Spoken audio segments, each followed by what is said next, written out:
প্রিয় বন্ধুরা, কেমন আছেন সবাই? আশা করি ভালো আছেন। আমি আপনাদের প্রিয় লাবণী, আবার চলে এসেছি আপনাদের সাথে কিছু একান্ত মুহূর্ত ভাগ করে নিতে। আজ যে গল্পটা আমি আপনাদের শোনাব সেটা আমার নিজের গল্প নয়।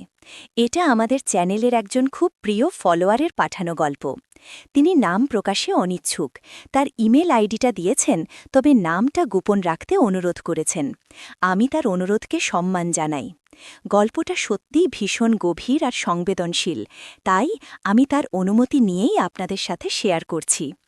এই ধরনের আরও অসাধারণ সব গল্প যদি আপনারা শুনতে চান, যা আপনাদের মনকে ছুঁয়ে যাবে, আপনাদের আবেগকে নাড়িয়ে দেবে, তাহলে দেরি না করে এখনই আমাদের চ্যানেলটা সাবস্ক্রাইব করে নিন।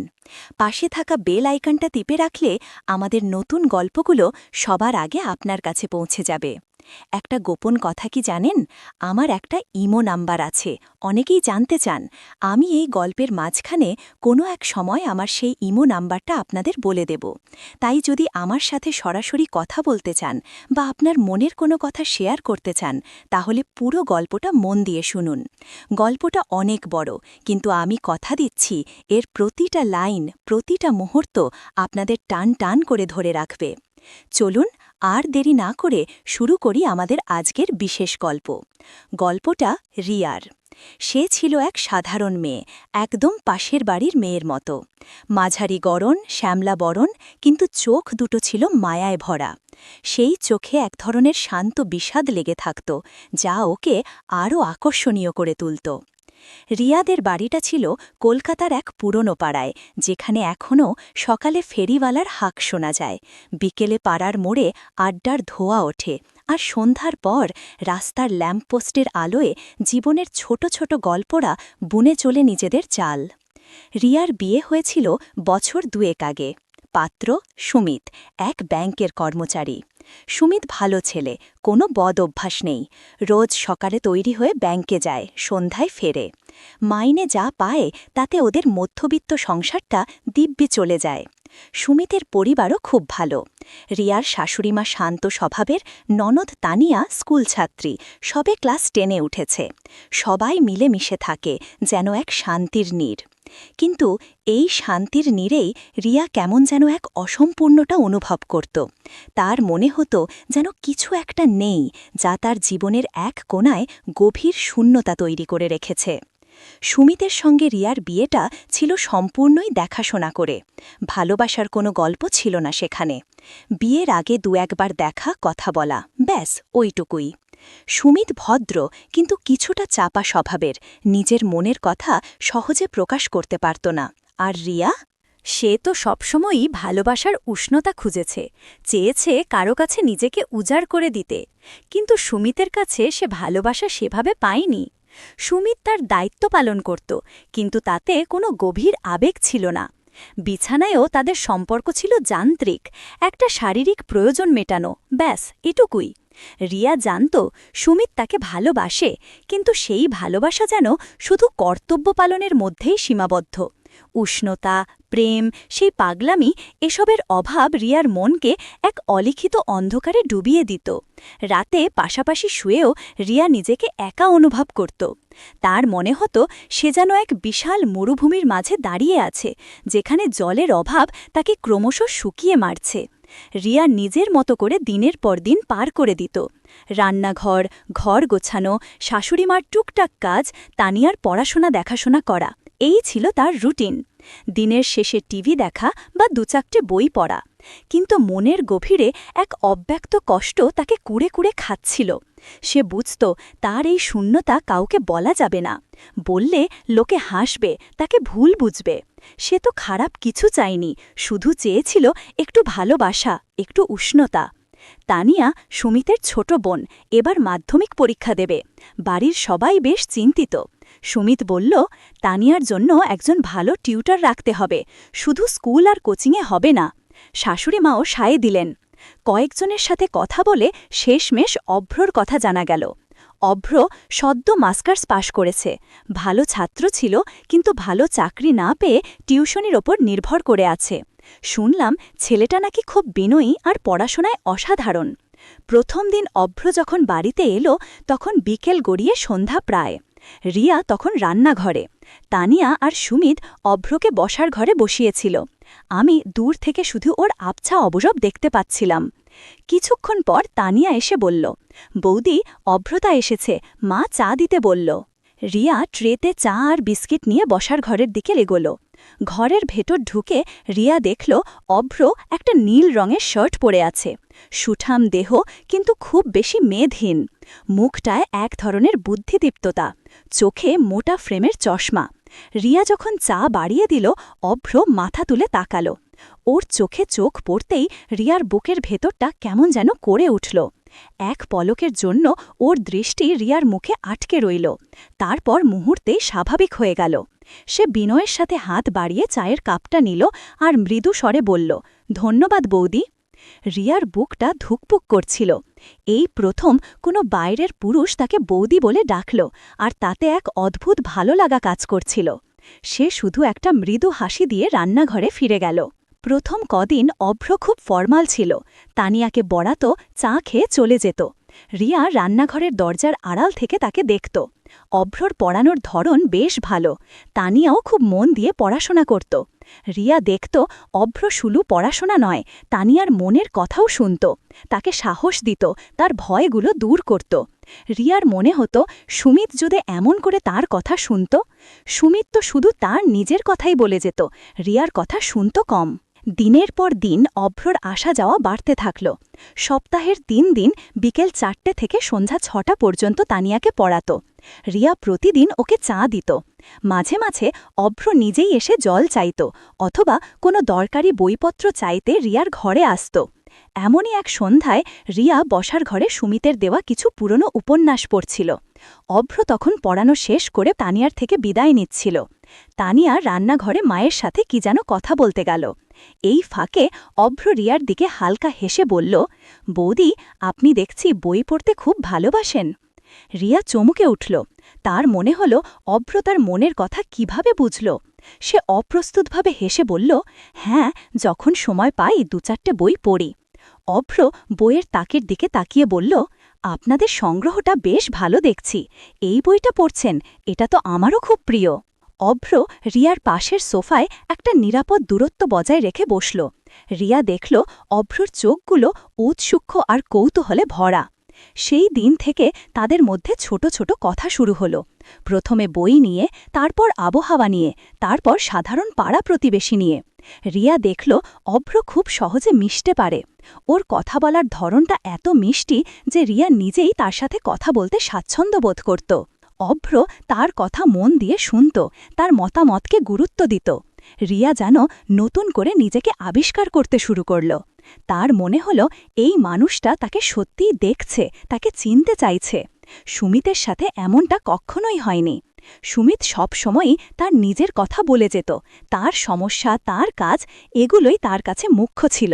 রিয়ার মনে হতো সে যেন সুমিতের জীবনে শুধু একটা ছায়া। একদিন বৃষ্টি হচ্ছিল খুব। অভ্র সেদিন ফিরতে পারেনি। সুমিতও তখনও অফিস থেকে আসেনি। শাশুড়িমা আর তানিয়া দুজনেই ঠাকুর ঘরে পুজো করছিল। রিয়া আর অভ্র বসার ঘরে বসেছিল।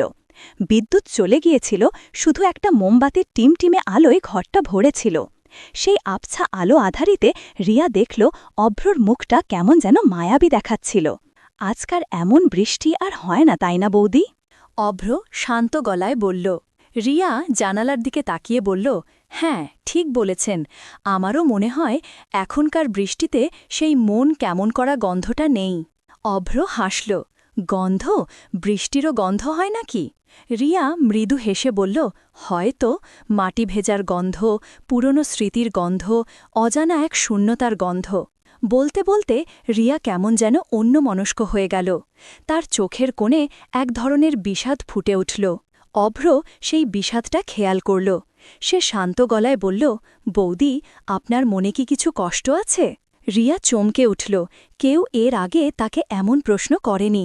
সুমিত তো কখনোই এসব নিয়ে ভাবেনি। অভ্রর প্রশ্নটা রিয়ার বুকের ভেতরটা যেন নিংড়ে দিচ্ছিল। সে মাথা নিচু করে রইল। অভ্র আবার বলল, যদি কোনো কষ্ট থাকে তাহলে বলতে পারেন। মনে চেপে রাখলে মানুষ আরও একা হয়ে যায়। ওর কণ্ঠস্বরে এমন এক সহানুভূতি ছিল যা রিয়ার সমস্ত প্রতিরোধ ভেঙে দিচ্ছিল। রিয়া ধীরে ধীরে তার মনের কথা বলতে শুরু করল। তার একাকিত্বের কথা, সুমিতের সাথে তার অসম্পূর্ণ সম্পর্কের কথা, তার ভালোবাসার তীব্র অভাবের কথা। অভ্র মন দিয়ে শুনল, কোনো বাধা না দিয়ে। ওর চোখে ছিল গভীর মমতা আর সহানুভূতি। রিয়ার মনে হল এই প্রথম কেউ তাকে এত মন দিয়ে শুনছে, তাকে বোঝার চেষ্টা করছে। সেই দিনের পর থেকে তাদের সম্পর্কটা আরও গভীর হল।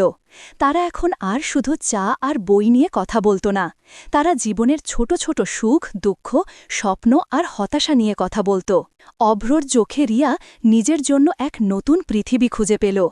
এক পৃথিবী যেখানে সে নিজেকে সম্পূর্ণ প্রকাশ করতে পারত, যেখানে সে নিজেকে ভালোবাসার যোগ্য বলে মনে করত। রিয়া নিজেকে নতুন করে সাজাতে শুরু করল। আয়নার সামনে দাঁড়িয়ে সে নিজেকে দেখত, শাড়ির রং বাছতে তার মন চাইত। অভ্র এলে তার বুকটা কেমন যেন ছটফট করত। তার মন চাইত অভ্র যেন তার দিকে তাকিয়ে থাকে, তার প্রশংসা করে। আর অভ্র, সে হয়তো সরাসরি প্রশংসা করত না, কিন্তু ওর চোখে এক ধরনের গভীর মুগ্ধতা রিয়া ঠিকই পড়তে পারত।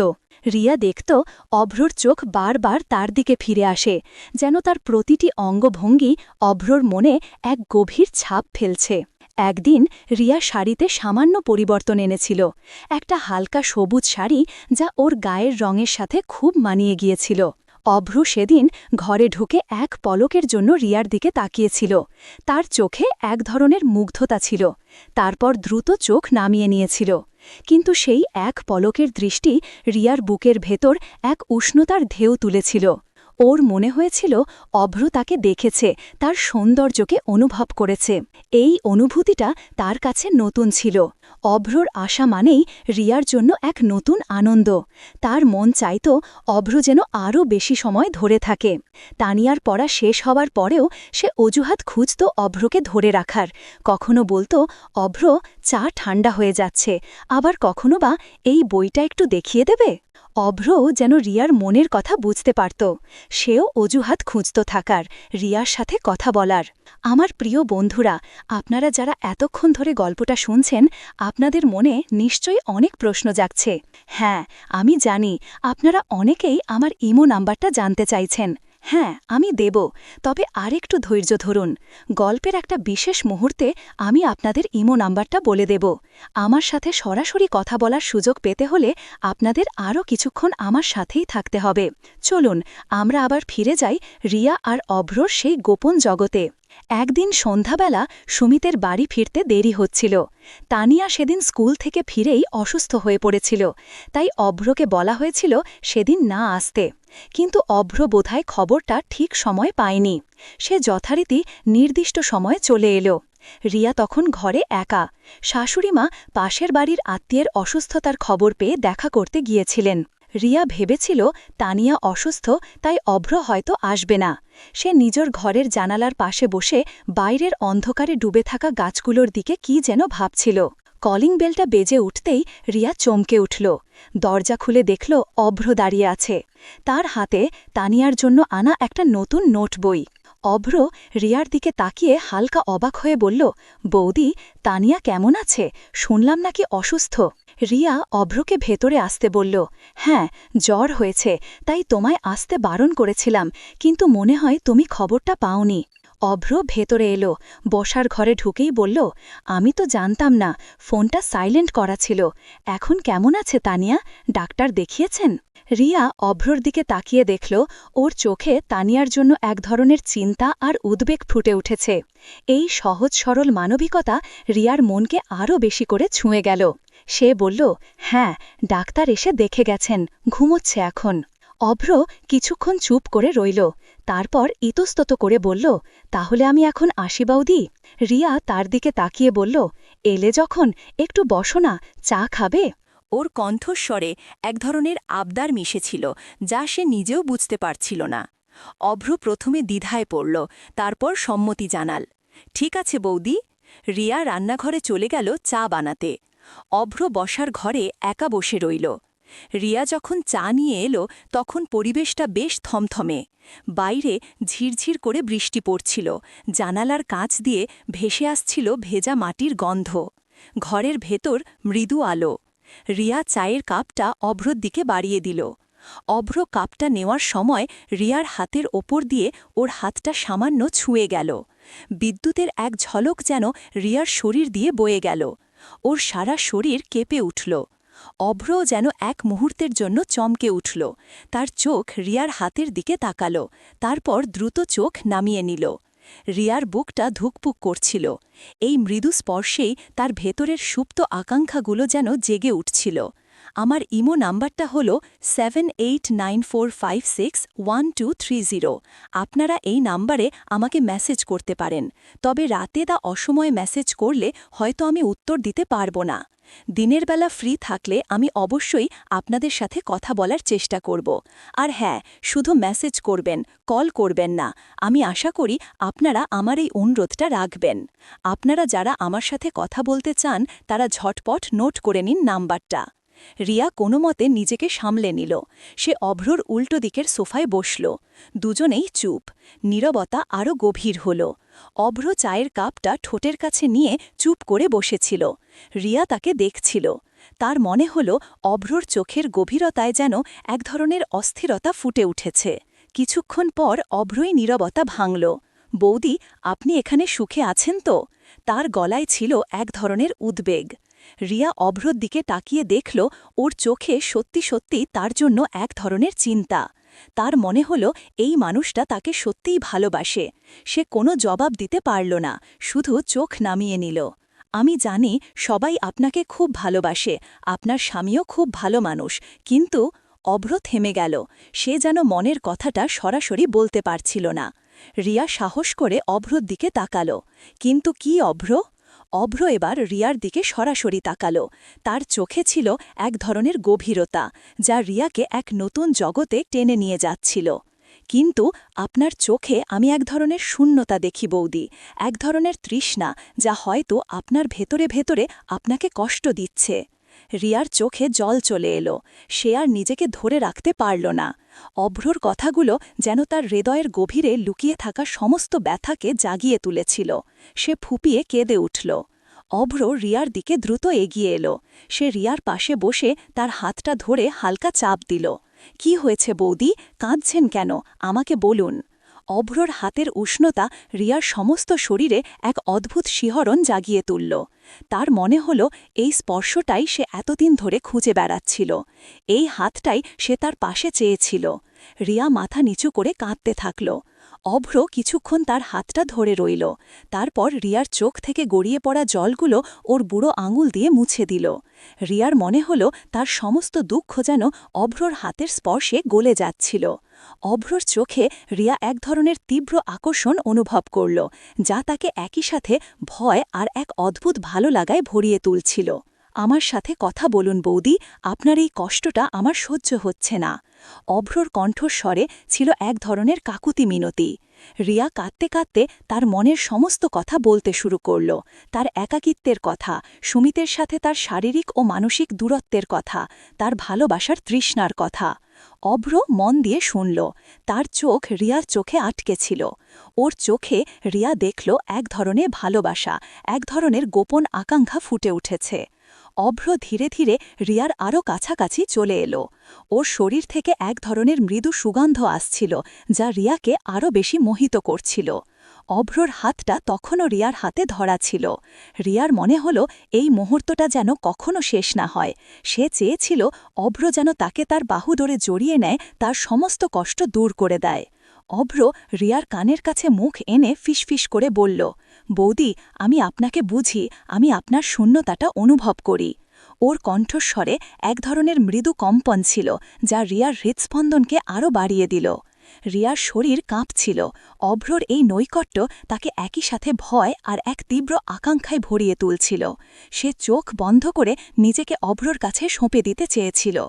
অভ্রর হাতটা ধীরে ধীরে রিয়ার হাতের ওপর থেকে উঠে তার পিঠের দিকে চলে গেল। রিয়ার মনে হল অভ্র তাকে তার দিকে টেনে নিতে চাইছে। তার শরীরের প্রতিটি শিরায় এক অজানা শিহরণ বইছিল। অভ্র শ্বাসপ্রশ্বাস রিয়ার মুখে লাগছিল। সে চোখ খুলতে পারছিল না।